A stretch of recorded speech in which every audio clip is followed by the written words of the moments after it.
Hello everyone, welcome back to my channel. Today I come in high spirits and I come bearing 20 something gifts for my lovely 200 subscribers. I have not one but 200 thank yous to say. I literally can remember when I was just steady chilling for a month on 10 subscribers. So to some people 200 subscribers is not a lot, but to me in this moment it means so much.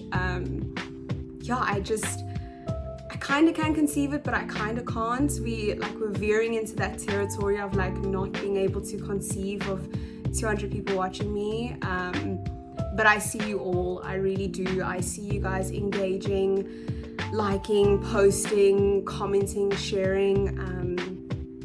Thank you so much. You guys, all in all, I just see you guys showing me a lot of love and I can't be anything but grateful for that.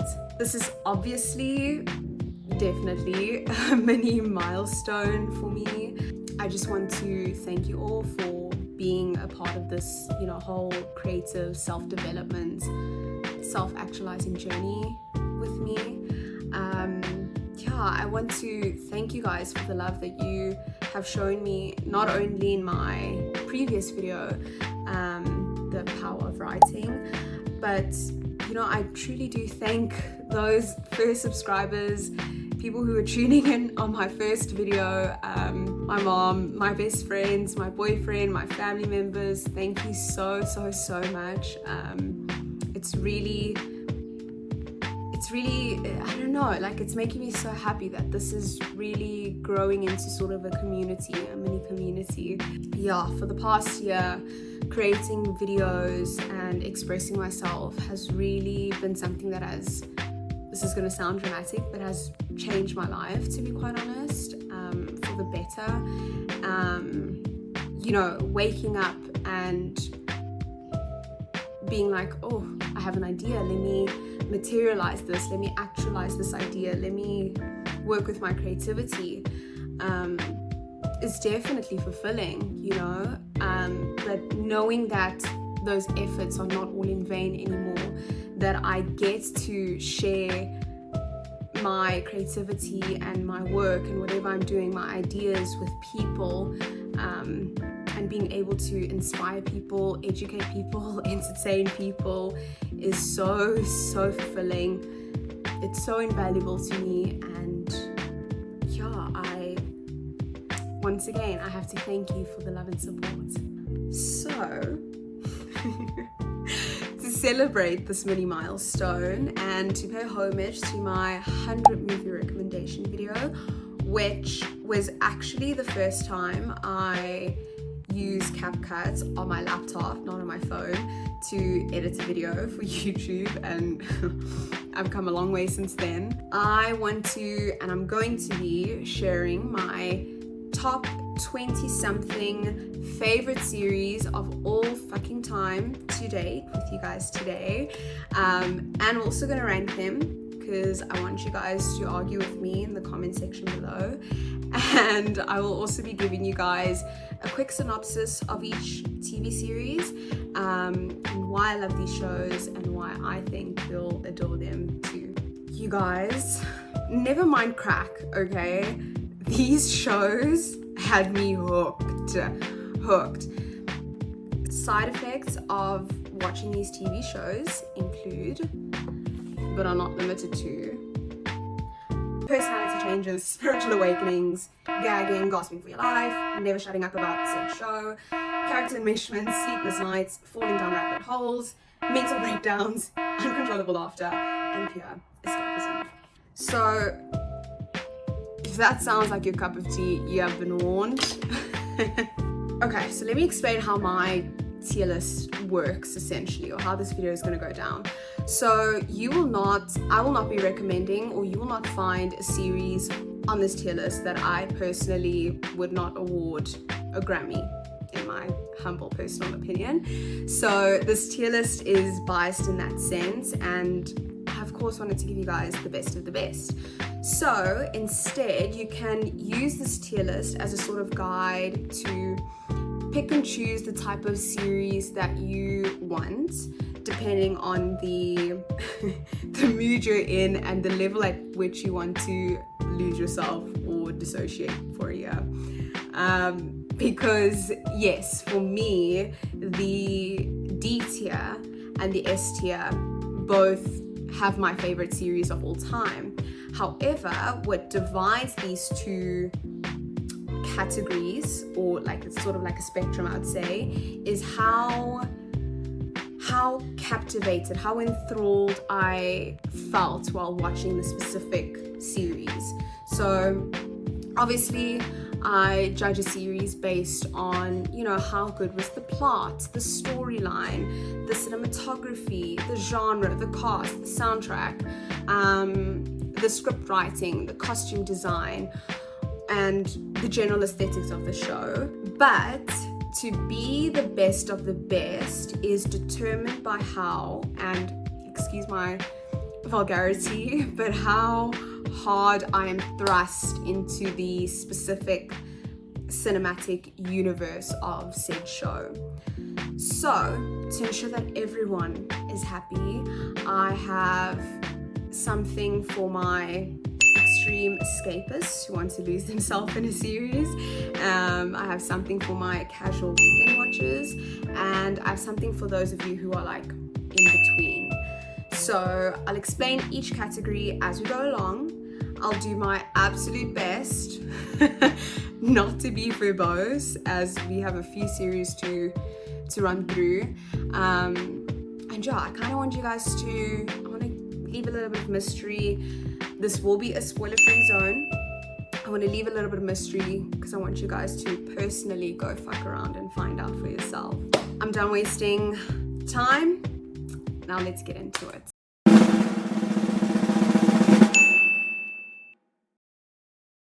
Starting off with the D tier, these shows were pure satisfaction. I was left feeling satisfied after watching these series. I completed them with no problem, and they were relatively memorable, Think of the quote, like a good meal at dinner, not Michelin starred, but satisfying. Okay, the glasses are on because it's serious time. First of this category, we have Legion. First episode aired in 2017 and it ran for 3 seasons. In this drama / psychological thriller / science fiction / superhero series, David Haller is a troubled young man diagnosed as a schizophrenic. But after a strange encounter, he discovers that he may not be ill after all, but is instead imbued with special powers that will change his life forever. I was definitely in my Marvel series era when I watched Legion, and I thoroughly enjoyed this specific series. I felt like it was creative in its cinematography, its plot, and overall presentation. I particularly felt like the depiction of the specific superpower meets super schizophrenic episodes that David would have were super interesting. It also has Aubrey Plaza in it, so that's a plus. And I feel like it's a good superhero series without being too corny or superhero-ish, as it tied in the drama, the sci-fi, and the psychological thriller elements very well into the plot and the overall series. Gold star for me. Number 2 is Beef. First episode aired in 2023 and it ran for 1 season. Simply put, in this psychological, dark, tragic comedy, 2 strangers, Amy and Steven, get into a road rage incident that brings chaos into their lives. The series follows the 2 individuals who let a road rage incident burrow into their minds and slowly consume their every thought and action. I loved how darkly yet comedically and uniquely the enemies to lovers trope was portrayed in the series. The scenes were also so beautifully shot, and it's also worth mentioning that I loved the all Asian cast. It's edgy, it's funny, and it's the best kind of revenge core with a sweet ending. Next, we have Crazy Ex-Girlfriend. First episode aired in 2015 and it ran for 4 seasons. In this musical, romantic, cringe comedy, we witness Rebecca Bunch, who is a successful young woman who impulsively gives up her life in New York and moves to West Covina, California, in hopes of winning her old boyfriend Josh back. In this series, you will definitely laugh, cry, and witness the most delusional character of your life. The musical element of characters breaking into song and dance just fueled the comedy and cringe factor of the show in a way that I've never experienced. I'll admit, I was wary of watching a series that had comedy, satire, romantic comedy, and was also a musical. But after the 4th and final season, I wept and I was left wanting more. Second to last is Love, Death, and Robots. First episode aired in 2019 and it ran for 3 seasons. Love, Death and Robots is an animated anthology series that spans several genres, namely science fiction, fantasy, horror, and comedy, to bring world-class animation stories to life in the most captivating and surreal way.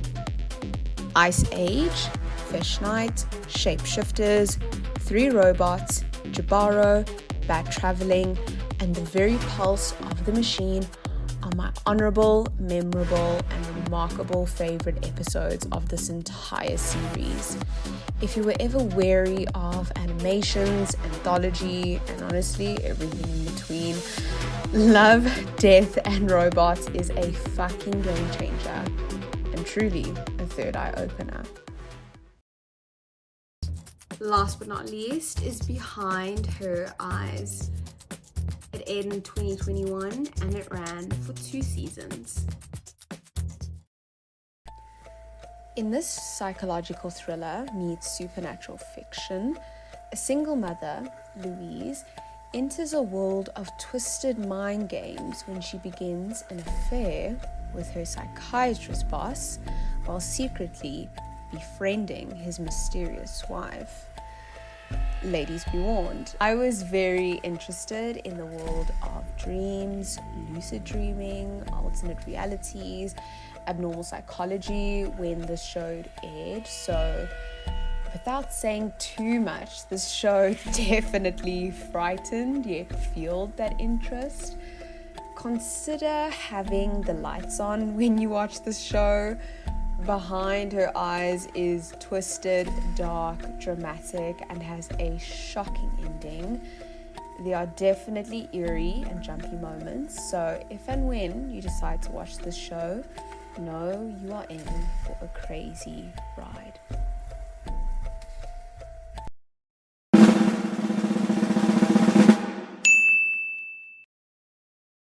Next, we have the C tier. These shows ensured that my thoughts and feelings were provoked. These were classically entertaining shows that scratched an itch that I never knew needed scratching. Hearts were left beating, minds were left blown, thoughts were provoked, and my soul was truly inspired. Think of the quote, like a deep breath of fresh air. It shifts your perspective, even if it's for a little while. Okay, first is Big Mouth. The first episode aired in 2017 and it's been running for a girthy 7 seasons. Big Mouth is an American adult animated coming-of-age sitcom which follows a group of teenage 7th graders, including best friends Nick Birch and Andrew Glauberman, as they navigate their way through puberty with struggles, for lack of a better word. I have tuned in for every episode for the past 7 seasons, and nothing will match up to the creative characterization of the most daunting and awkward time in many of our lives, which is puberty and adolescence. Parental advisory is advised when you watch Big Mouth. Consider this a warning for any animated penis, talking vulva, sex hormone, and puberty monster that you will witness when watching this show. Don't let the animation fool you. Big Mouth is not for any prudish princess or for the faint of heart. If you are a lover of crude, vulgar, and mildly mature or offensive humor, this one's for you. And P.S., the Human Resource spin-off series is quite fantastic too. Okay, number 2 is Girl Boss. Girl Boss also aired in 2017 and ran for 1 season. Inspired by Sophia Amoruso's best-selling book, this series follows the rise of Sophia's multi-million-dollar fashion empire, Nasty Gal. In Girl Boss, Sophia is a rebellious, broke anarchist who decides to start selling vintage clothing online. And more than anything, the show is inspirational for any of you who have the same self-starter spirit. I've watched this drama more times than I care to admit. You can't help but fall in love with Sophia's vision, cheeky personality, and her sheer grittiness to make a name for herself and grow a fucking empire. It aired for 1 season and I was left wanting more, but it was impactful enough that I let it slide. You will adore the 70s inspired fashion, you will love seeing RuPaul in every other episode, and you will be left feeling utterly inspired. Number 3 is Inventing Anna. This aired in 2022 and ran for 1 season. In this mystery drama, we follow the true story of a reporter who digs into the grand life of Anna fucking Delvey. Anna Delvey is an Instagram legend and a self-proclaimed German heiress who stole the hearts and money of New York elites in the 2010s. Is she an audacious entrepreneur or a strategic con artist? Who knows? Only one way to find out. If you're like me and have a fascination with con artistry, sociopathy, and psychopathy, Inventing Anna is perfect for you. Anna Delvey takes delusion and grandiosity and makes it fashionable. You will love to hate her and hate to love her, and Julia Garner's portrayal of the real-life Anna Delvey is, it's impeccable. Inventing Anna makes you think, it keeps you on your toes, and without a doubt, it leaves you questioning how audacious and daring you truly are. We have RuPaul's Drag Race. This show started in 2009 and has been running for a booming 16 seasons. That's so crazy. Wow. This is a reality competition that you will never fucking forget. In each season, talented drag queens battle it out against each other with the intention to outdo their opponents and be the ultimate winner of RuPaul's Drag Race. Think America's Next Top Model, So You Think You Can Dance, Project Runway, but drag. RuPaul's Drag Race is definitely for the girls and the gays. To me, Drag Race is the epitome of reality competition and entertainment. There is no questioning whether or not you will be entertained.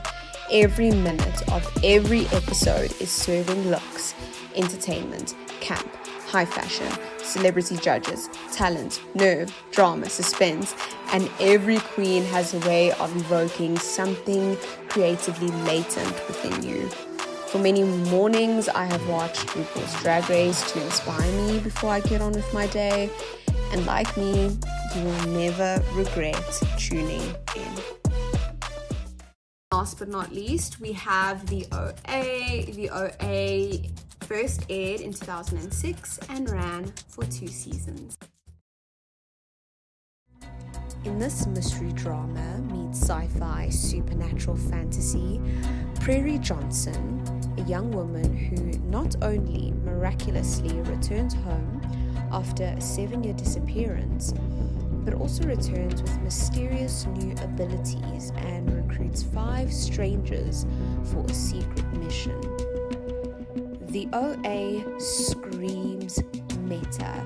There's dimension hopping, parallel existences and universes, layered dreams, symbolic rituals, interdimensional traveling, essentially all things wacky, wild, and obscure. You just have to watch it to understand. I definitely consider the OA deeply moving and thought-provoking. I have never watched something that has an even remotely close storyline. I consider this one a hidden gem on Netflix. Go give the OA a watch.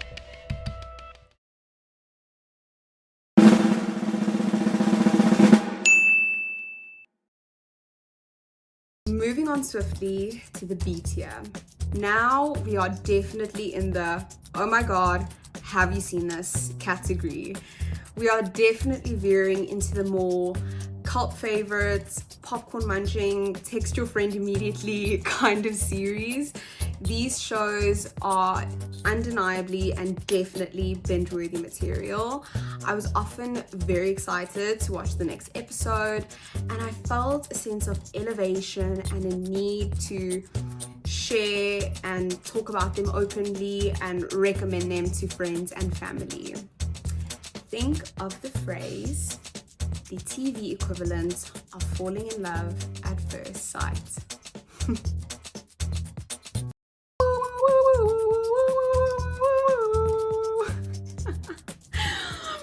Okay, first we have White Lotus. First season aired in 2021 and it's been running for 2 seasons. White Lotus is a sharp and cinematically gorgeous HBO series which follows the guests and employees of the fictional White Lotus resort chain, whose interactions are affected by their various psychosocial dysfunction.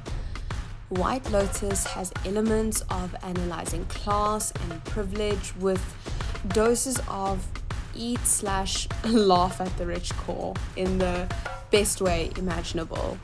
In both seasons, the cast absolutely blew me away. Honorable mentions are Jennifer Coolidge, Sydney Sweeney, and Alexandra Daddario in season 1, and Theo James, Megan Fry, and Aubrey Plaza in season 2. White Lotus and its soundtrack, yeah, that one, is my kind of satire, okay? I have to thank my friend Kirst for recommending the show to me for almost 2 years. I am so glad she persisted because this is a satirical, dramatic, and cinematic gem. Number 2, we have Claws. It was aired in 2017 and it ran for 4 seasons. Set in South Florida, Claws is indeed a wickedly funny, midnight dark, dramatic comedy which follows Desna, the owner of a nail salon, who enters the male-dominated world of organized crime with her manicurist friends when they agree to launder money for a clinic. Claws is so original, definitely far from mainstream, but I feel like it should be. I remember watching it back when it aired in 2017. I was definitely too young to be watching the show, but still to this day I can recall scenes, characters, outfits, and of course, iconic nail designs. The cast is brilliant, the acting is phenomenal. I would recommend Claws to anybody wanting to indulge in a good, darkly humoured crime drama series. Number 3 is The Handmaid's Tale. This first aired in 2017 and ran for five seasons. In this tragic dystopian series, Handmaid's Tale is based on the 1985 novel by Margaret Atwood.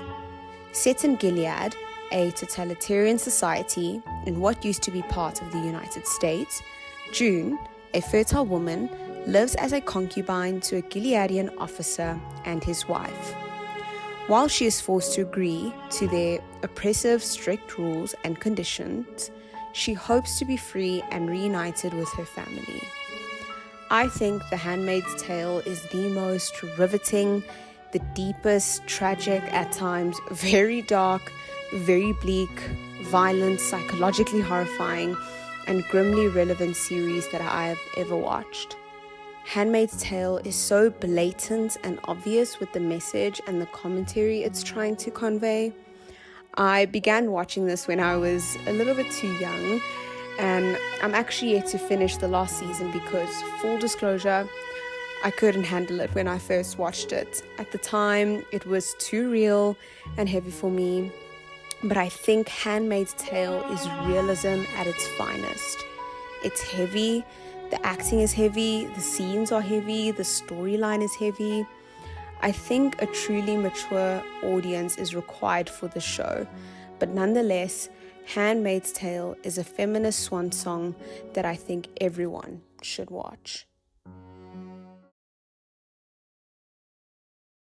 Second to last is The Real Housewives of Beverly Hills, bitch. First episode aired in 2010 and has been running for 14 seasons. Wow, isn't that crazy? Bravo, bravo, fucking bravo. The Real Housewives of Beverly Hills is an all-American reality television series. There is chaos, jealousy, drama, luxury, opulence, and everything in between. I personally recommend watching from season 6 or 7 onwards. And I know this show gets a rep of trashy television, but The Real Housewives of Beverly Hills is true American reality TV. The girls who get it, just get it, okay? Whether you're putting it on at a sleepover, using it as background noise, getting inspo for when you one day become a bad bitch millionaire, you will never be disappointed with The Real Housewives of Beverly Hills. It's fun, dramatic, entertaining, and I feel like if you need a little bit of inspo, a little bit of lightheartedness, and quite a bit of drama, this is the show for you. The Real Housewives doubles as my vision board, but also as my guilty pleasure. So give it a watch and thank me later. Last is Glow, Gorgeous Ladies of Wrestling. The first episode aired in 2017. It's actually surprising. And ran for 3 seasons. Glow, the Gorgeous Ladies of Wrestling. Set in the 1980s, this comedy drama takes a look at the personal and professional lives of a group of women who perform for a wrestling organization in Los Angeles during the 1980s. Glow is definitely a show you'll fall in love with on the word go. It's edgy, it's alternative, amusing, and for some reason I've watched it many times over with the same warm and fuzzy feeling inside. There are moments that are deep and moving, of course, but I think by and large this is a show fused with spunk, sexy spandex leotards, glitter, the strive towards stardom, and gorgeous ladies wrestling. This is also a hidden gem on Netflix for sure, and is a show I still, to this day, find myself watching whenever I need an 80s pep in my step.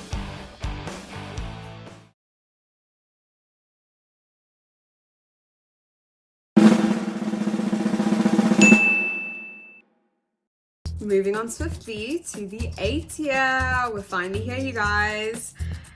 These shows are my very own and will be your Roman Empire. These shows aren't just TV, okay? They are cultural landmarks. I may or may not have bunked school to watch some of these shows, so do not start these shows if you are procrastinating a project. You will be sucked in, that is a promise. Like I mentioned earlier, there is a spectrum when it comes to how captivated I am when it comes to specific shows, and these shows in the 8th year kept me engrossed at a consistent 8, sometimes even 9 on a scale of 1 to 10. With these shows, there was something about them that lingered in my psyche, whether it be the soundtrack, the acting, the cast, the motifs, the general aesthetics of the show. There was something about them that just lingered and stayed with me for about 3 months to a year, in a way that I'd never experienced before. So I'll leave you with this: the kind of shows that spark debate, inspires memes, and gets their very own dedicated playlist.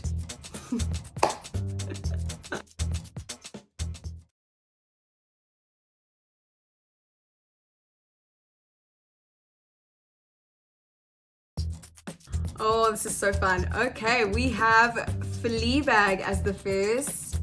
This aired in 2016 and ran for 2 very fucking good seasons.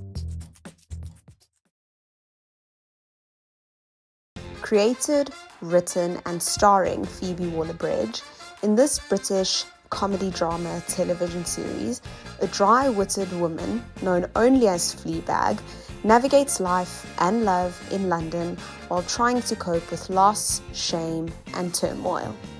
In Fleabag, you will experience 10 out of 10 dry, British, witty humor, sex with the priest, guinea pigs, relatable moments, pain, shame, top-notch self-narration from a not-so-reliable character, nosebleeds, loss, love, and everything in between.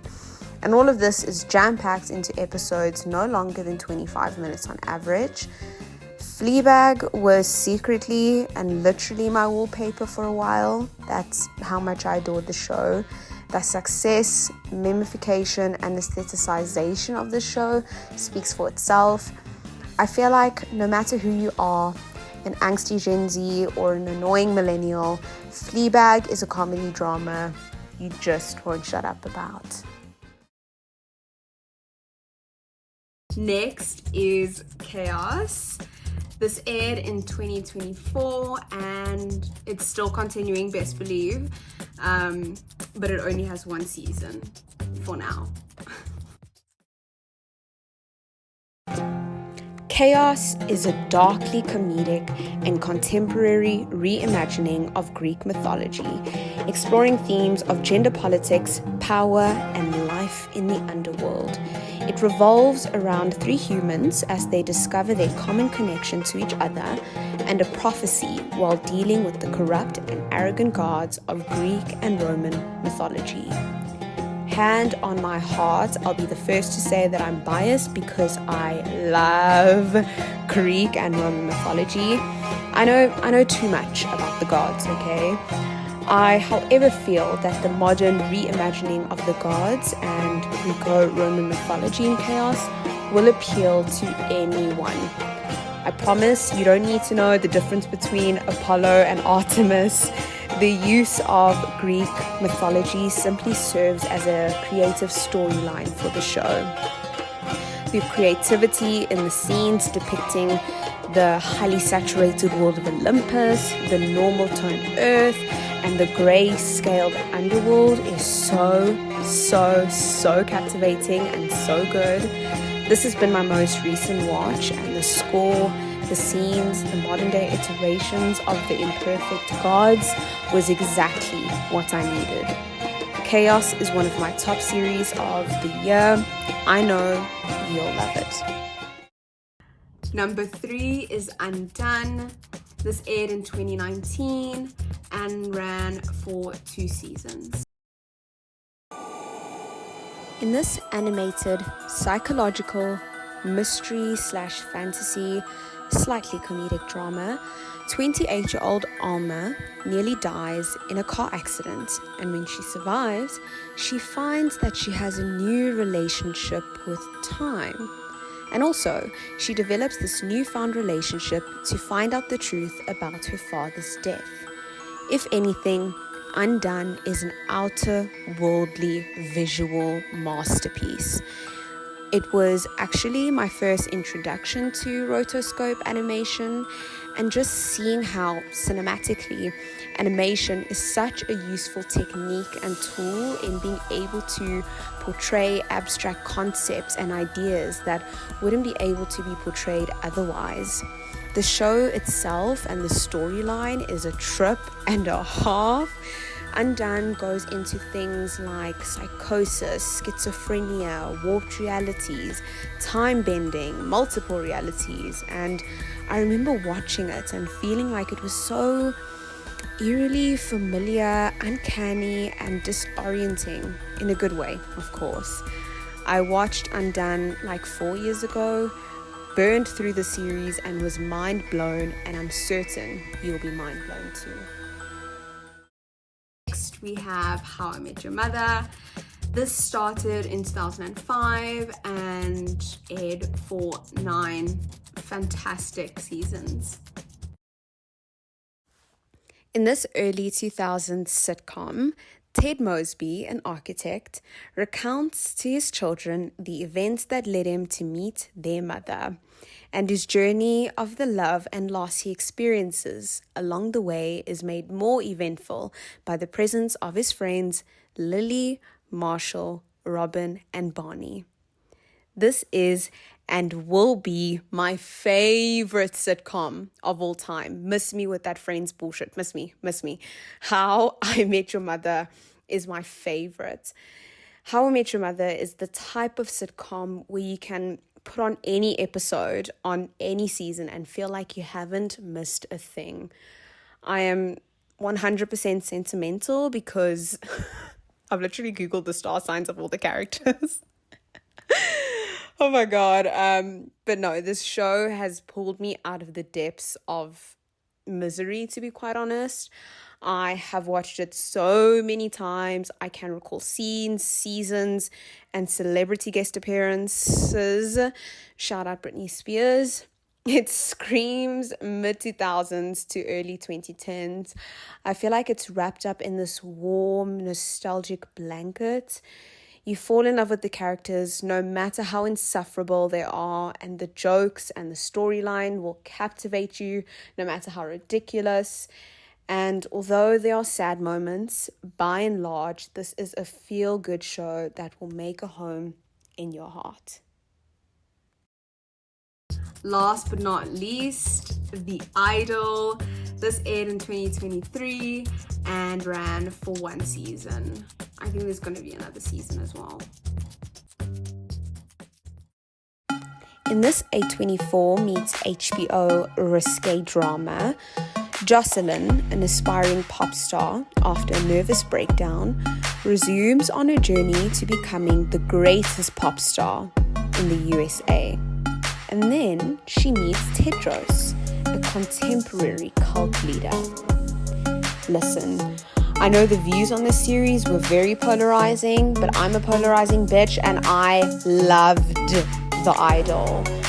The Idol is the love child of A24, HBO production, Sam Levinson, and The Weeknd. I mean, what more could you want? This was slut pop, but in series form. okay? I was captivated from the very first scene. Aesthetically, this show had me in a chokehold.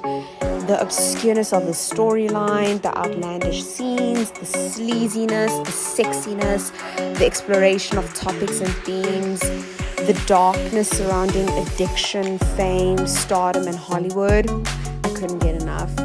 I was incredibly stimulated and raptured by everything the show had to offer. This is my kind of show. I wouldn't shut up about it for a while. It was hands down the best show of 2023 for me. And if you're anything like me and have a little bit of indie sleaze in you, you will become obsessed with The Idol.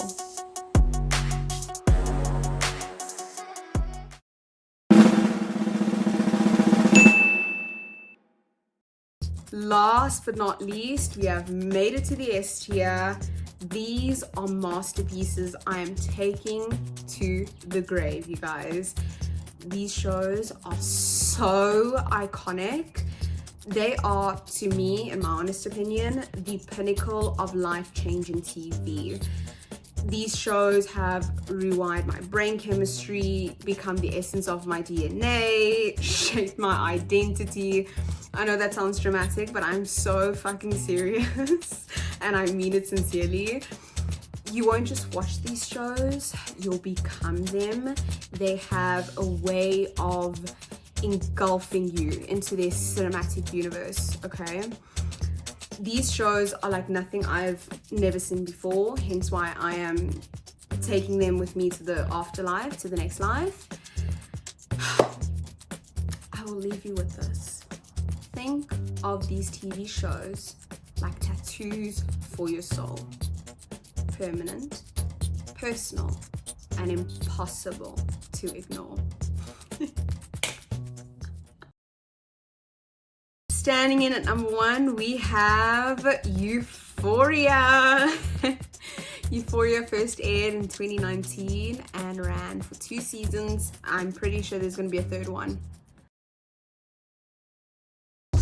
In this teen drama, Euphoria follows a group of high school students who try to establish their identity as they navigate love and friendships in a world of drugs, sex, trauma, and social media. The way I often view my life is that there was a time before Euphoria and a time after Euphoria.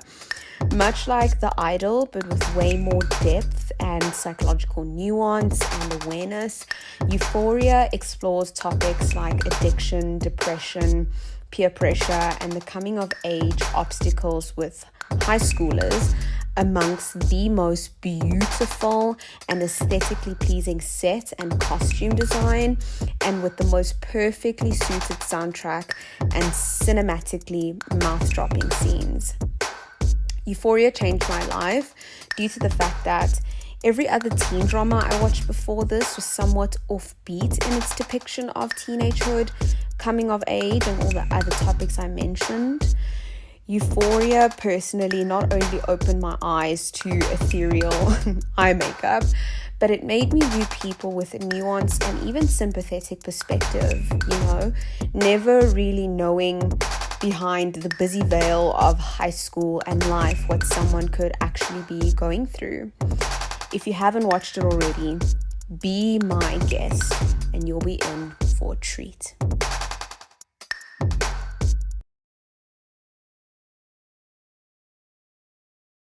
Next is Game of Thrones.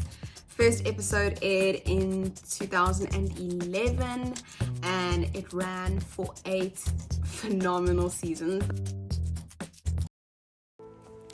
In this action, adventure, fantasy, serial drama, tragedy, HBO's Game of Thrones series focuses on several noble houses of Westeros and a complicated multi-party war for the Iron Throne that features shifting conflicts, alliances, and betrayals. In my opinion, this show is suitable not only for any age demographic, exception being children, of course, but with anyone who enjoys a good fucking story and good fucking drama.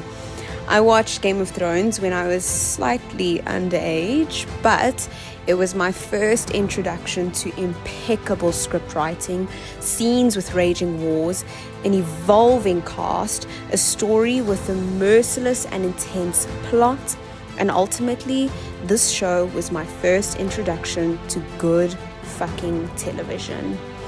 I feel like Game of Thrones couldn't be more immersive, and its media success and high ratings speak for itself. For a series, Game of Thrones is breathtakingly original and remarkably memorable. If you missed the Game of Thrones train and bandwagon, I don't believe it's ever too late to start watching it.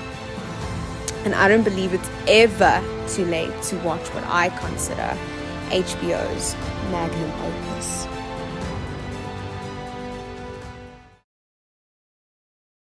And number 3, we have Black Mirror, baby. First episode aired in 2011 and it's been running for 6 seasons. Black Mirror is an anthology, speculative, sci-fi, dystopian, ultimate think piece.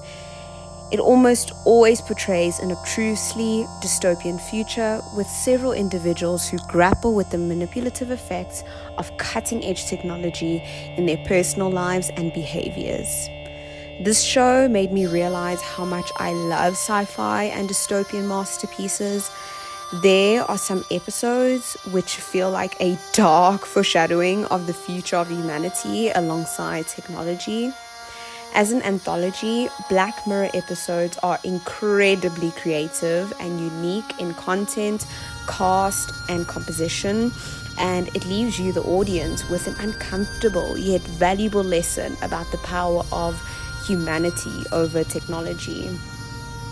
Honorable and memorable episodes are the National Anthem, White Christmas, White Bear, Nosedive, Striking Vipers, Joan is Awful, and Hang the DJ. I often wonder if my perception of reality, humanity, technology, and things alike would be the way that they are if I hadn't watched Black Mirror. If you are a technophobe, proceed with caution. But if you dare to expand your mind, I highly recommend you watch Black Mirror. Second to last is Vikings. Vikings first aired in 2013 and it ran for 6 seasons.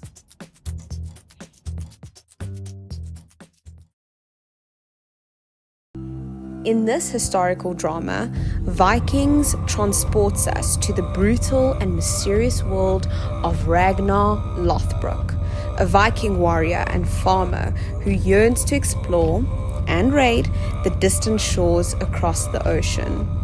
This is for my people who love historical dramas. The story is not just about the man, the myth, and the legend, Ragnar Lothbrok, but it touches on the lives of any Englishman, warrior, king, queen, lover, ally, and adversary he ever crossed paths with. Historically, you learn so much about Nordic history, even doses of Norse mythology. This series transported me to Valhalla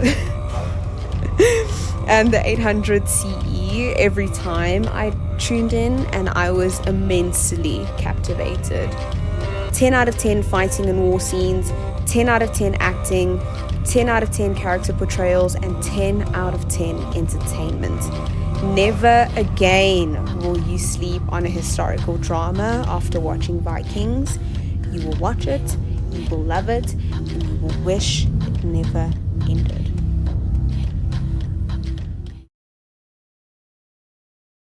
Last but not least, BoJack Horseman. The first episode aired in 2014 and it ran for 6 seasons.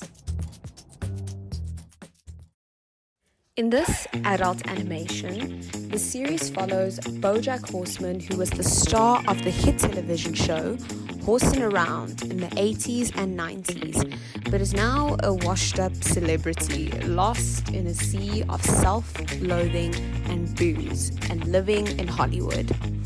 Eventually, BoJack decides it's time for a comeback, and we sit front row as we watch BoJack navigate his journey and the lessons he learns along the way. BoJack Horseman was my favorite animation of all time. The type of cynical show you watch when you are depressed, you know? It explores themes including mental illness, addiction, relationships, sexuality, family, and death. Through BoJack, but through other characters too, it highlights the life lessons we acquire from the consequences of our actions, especially the choices we make that stem from the spiraling self. It's perfectly dark, surreal, and satirical in its humor, and yet so psychological and insightful.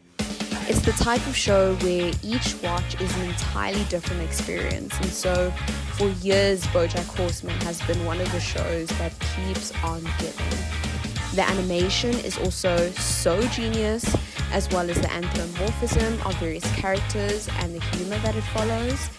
It has an element of being timeless and forever new. It's surprisingly mature, incredibly entertaining, and tragically humid. And I will never shut up about BoJack Horseman. So stop everything you're doing and go watch this show now.